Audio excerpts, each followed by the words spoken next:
नमस्कार, मी विलास आव्हाड. आपण पाहता AV9 एक्सप्रेस. मित्रांनो, महाविकास आघाडी किंवा महायुती आता महाराष्ट्रामध्ये अगदी लोकसभेचं इलेक्शन निवडणूक तोंडावर आहे. आता महाविकास आघाडीमधील घटक पक्ष, महायुतीमधील घटक पक्ष, मग यांच्या जागा वाटप, यांच्यामध्ये रस्सीखेच, यांच्यामध्ये जागा वाटपांमध्ये होणारे वाद विवाद, मग कुठली जागा कोणी लढवायची, कोणत्या तालुक्यात कशी लढवायची, कोणत्या जिल्ह्यात किती, कोणत्या पक्षाला द्यायची, कुठं कोणता मतदार आहे, या सगळ्या गोष्टी महाविकास आघाडीचं पण मंथन चालू आहे. मॅरेथॉन बैठका चालू आहे. महायुतीच्या पण मॅरेथॉन बैठका चालू आहे. त्याच्यासाठी वरिष्ठ पातळीवर लोक येत असतात, चर्चा होत असते, चर्चेतून मार्ग निघत असतो. आता महाविकास आघाडीचं गुऱ्हाळ जवळजवळ 2-3 महिन्यापासून आपण बघतोय. संजय राऊत रोज सांगतात आहे, आज असं झालं, आज आता एकदम सकारात्मक चर्चा झाली, अगदी झाल्यासारखंच आहे, अगदी तिढाच सुटला आहे. आणि शेवटी सांगायचं की 2-3 जागांवर अजून काही एकमत होत नाही. त्याच्यामुळं चाल पुढच्या वहाळात अशी परिस्थिती आपल्याकडं महाराष्ट्रात आपण महाविकास आघाडीची पाहिलेली आहे. आता महायुतीमध्ये मग भारतीय जनता पार्टी असेल किंवा शिवसेना असेल, राष्ट्रवादी असतील, देवेंद्र फडणवीस, एकनाथ शिंदे, अजित पवार, हे वरिष्ठ पातळीवर 3 नेते, मग यांचे जे काही प्रदेशाध्यक्ष असतील ते असतील, त्यांना ते असतातच बरोबर. पण यांच्यामध्ये आज एकोपा आहे. कुठेही काही संघटनात्मक किंवा जागेच्या बाबतीत, वाटपाच्या बाबतीत अजूनही आपल्याला असं वाटतं की यांच्यामध्ये कुठल्याही प्रकारचं काही वादविवाद नाही. पण माध्यमं नेहमी वेगवेगळ्या प्रकारचं मीठ मिरची लावून आणि वेगवेगळ्या प्रकारच्या माध्यमांमध्ये बातम्या पेरल्या जातात. आता याच्यामध्ये कधीकधी सांगायचं की ह्या जागेवर वाद आहे, त्या जागेवर वाद आहे, शिंदेंचं भाजपामध्ये वाद आहे किंवा शिवसेना आणि राष्ट्रवादीत वाद आहे, अशा प्रकारच्या बातम्या हे माध्यमं पेरत असतात. कधीकधी एकनाथ शिंदेंचं तानाजी सावंताचंच भांडण दाखवायचं, कधीकधी रायगडमध्ये किंवा सिंधुदुर्ग रत्नागिरीमध्ये एकनाथ शिंदेंचं राणेंचं भांडण दाखवायचं. वेगवेगळ्या प्रकारचे भांडणं आग लावायची. माध्यमांना असं वाटतं की यांच्यात भांडणं झाले पाहिजे, पण भांडणासाठी ते एकत्र आले नाही. आपले इतके मोठाले पक्ष ते घेऊन जेव्हा सरकारमध्ये सामील झाले, तिकडं वाद करून आले किंवा तिकडं ते त्यांच्या पक्षाचा घोळ घालून आले, तर इकडं आल्यावरही त्यांना जर वाद घालायचा होता तर मग इकडं आलेच कशाला, असं होत नाही. चर्चा अतिशय क्लिअर कट असते. एकनाथ शिंदे असतील किंवा देवेंद्र फडणवीस असतील, अजित पवार असतील, त्यांचं एकच ध्येय आहे, त्यांना नरेंद्र मोदींना देशाचं 3ऱ्यांदा पंतप्रधान करायचे आणि महाराष्ट्रामध्ये डबल इंजिनचं सरकार परत आणायचं, महायुतीचं सरकार आणायचं, इतकाच तिघांचाही मूळ उद्देश आहे. आणि त्याच्यासाठी महाराष्ट्रामध्ये त्यांना 45+ टार्गेट त्यांना सेट करायचे. मग त्याच्यासाठी ते काही वाटल ते आणि मायक्रो नियोजन, जागा कुणी लढायची, कशी लढायची, हा सगळा भाग पक्षाच्या स्तरावर होईल, पण जी जागा लढायची आहे ती तिघांनी मिळून निवडूनच आणायची आहे. याच्यासाठी जे काही मायक्रो नियोजन असेल, त्याच्यासाठी वरिष्ठ पातळींवर चर्चा करून मग एखादी जागा भारतीय जनता पार्टीकडे असेल, पण तिथं भारतीय जनता पार्टीकडे जर कमजोर उमेदवार असेल किंवा संघटन कमी असेल तर ती अजित पवारांना दिली जाईल. जिथं राष्ट्रवादीची जागा असेल पण तिथं त्यांचं संघटन कमी असेल तर ती शिवसेनेला दिली जाईल. किंवा अजित पवारांचं एखाद्या ठिकाणी प्राबल्य असेल, क्षमता जास्त असेल तर ती शिवसेना शिंदे साहेबांना दिली जाईल. अशा प्रकारचं त्यांचं एकमेकांचं कनेक्शन आहे. त्यांना फक्त 45+ जागा निवडून आणायचे आहेत आणि मतं ट्रान्सफर करायचे. शिंदेच्या लोकांनी भारतीय जनता पार्टीला, अजित पवारांच्या पक्षाला मतं द्यायचे. हे एकमेकांना पक्षांना मतं द्यायचे. भारतीय जनता पार्टीने या दोघांना द्यायचे किंवा अजित पवारांनी ह्या दोघांना द्यायचे. त्याच्यामुळं एकोप्याचं सलोख्याचं वातावरण युतींमध्ये असायला लागतं. ओढाताड आणि मग मला इतक्या जागा पाहिजे म्हणून मी रुसून बसलो आणि मग खालची भाषा वापरायची.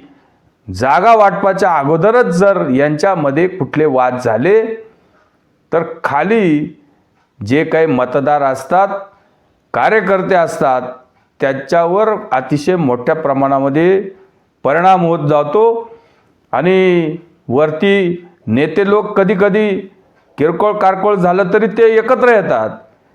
तेव्हा एकमेकांच्या पक्षांनी एकमेकांना मदत केली, युती धर्म पाळला, आघाडी धर्म पाळला तरच या सगळ्या गोष्टी आघाडी युती सक्सेस होते. कारण आपण याच्यापूर्वी लागल तेवढ्या आघाड्या युत्या बघितलेल्या आहे. कधी कधी काय होते, हे लोक एकमेकांना मतच देत नाही.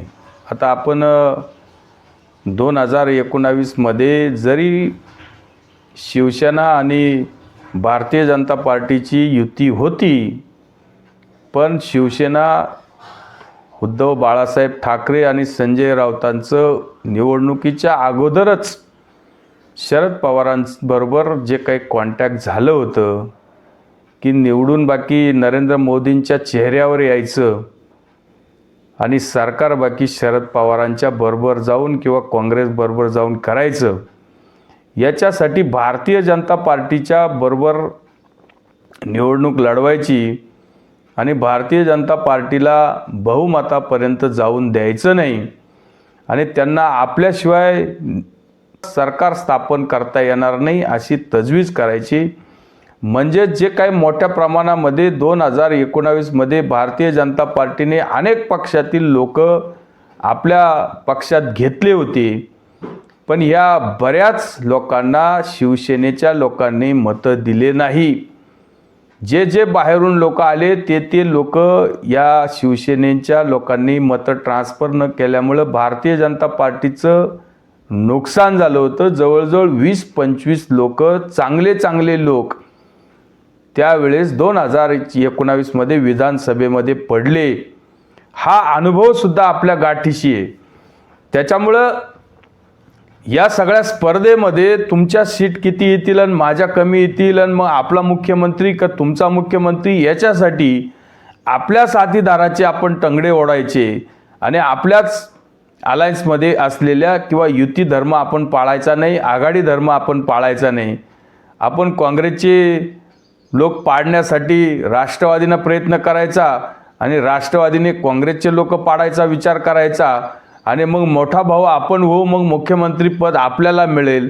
अशा प्रकारच्या आघाड्या युत्या काही कामात येत नाही. नंतर हे स्वतःच दोन्ही पक्ष रसातळाला जातात. हे सगळे अनुभव आपण पाहिलेले. मतं तुम्हाला एकमेकांना जर दिले तरच तुमची विश्वासार्हता राहते.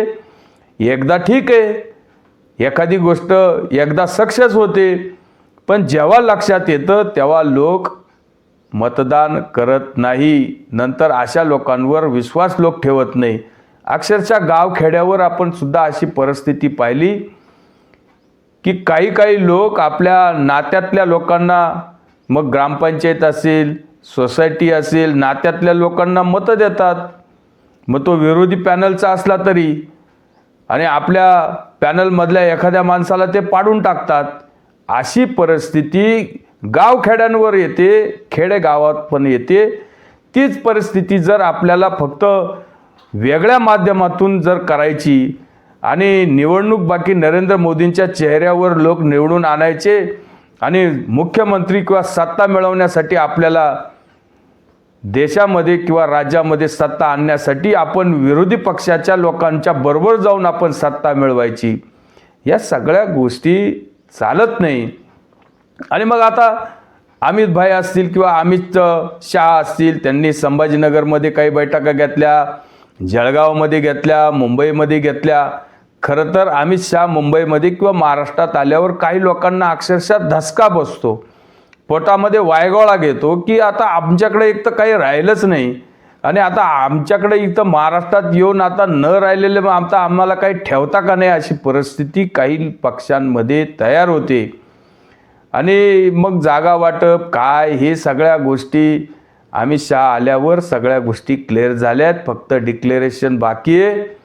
10 तारखेच्या दरम्यान 11 तारखेच्या दरम्यान भारतीय जनता पार्टी आणि शिवसेना, एकनाथ शिंदे, अजित पवार, राष्ट्रवादी यांचं सगळं जागा वाटप अगदी व्यवस्थित झालेले आणि ते 10-11 तारखेला त्याचं जनतेसमोर मीडियासमोर येईल. लोकांना पण माहीत होईल की आपल्याकडं महाराष्ट्रामध्ये महायुतीच्या हे 3 घटक पक्ष कुठल्या कुठल्या लोकसभा मतदारसंघात लढणार आहे आणि त्याच्या अगोदर कदाचित महाविकास आघाडीची पण घोषणा होऊ शकते. आता त्यांच्यात सुद्धा अनेक मॅरेथॉन बैठका झाल्या, ह्या सगळ्या गोष्टी.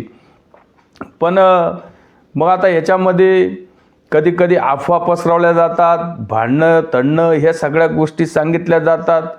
तेच तर देवेंद्र फडणवीसांनी सांगितले. असं आहे की लोकसभेच्या निवडणुका आहेत, त्या निवडणुकीच्या दृष्टीने एकूण निवडणुकीची स्ट्रॅटेजी काय असेल, एकूण त्याचा टाइम टेबल काय असेल, आम्ही सगळ्यांनी काय करायचं आहे, अशा सगळ्या गोष्टींच्या संदर्भात प्रत्येक राज्याच्या कोर कमिटीशी केंद्रीय नेतृत्व चर्चा करते आहे.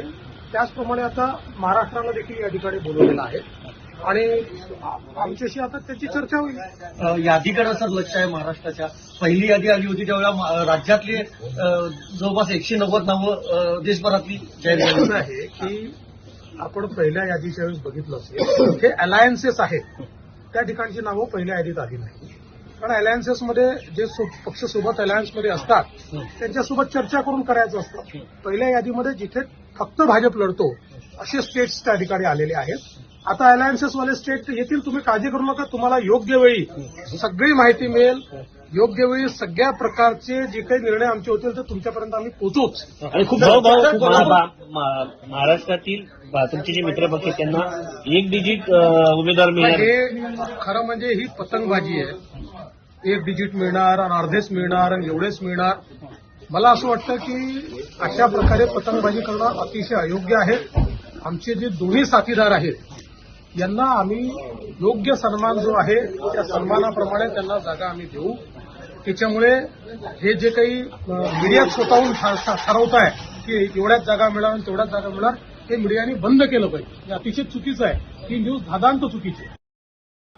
त्या फडणवीसांनी सांगितलं की अशा प्रकारचं काही ना काही काम नाही धाम नाही, हे ह्या अशा प्रकारच्या काहीतरी बातम्या पेरत असतात, दिवसभर चालवत असतात. आमचं नियोजन आमच्या पद्धतीने होईल आणि ती बातमी पण तुम्हाला येईल.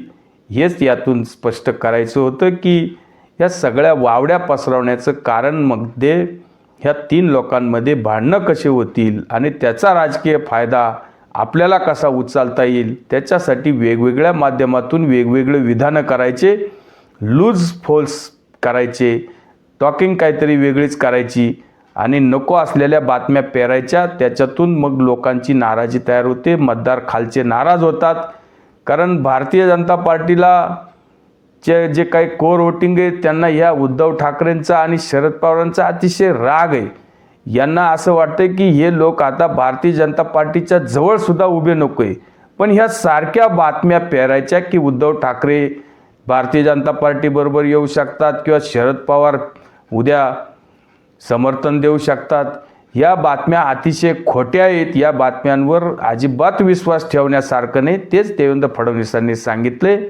तुर्तच थांबतो. व्हिडिओ आवडला असेल तर लाईक करा, शेअर करा. धन्यवाद.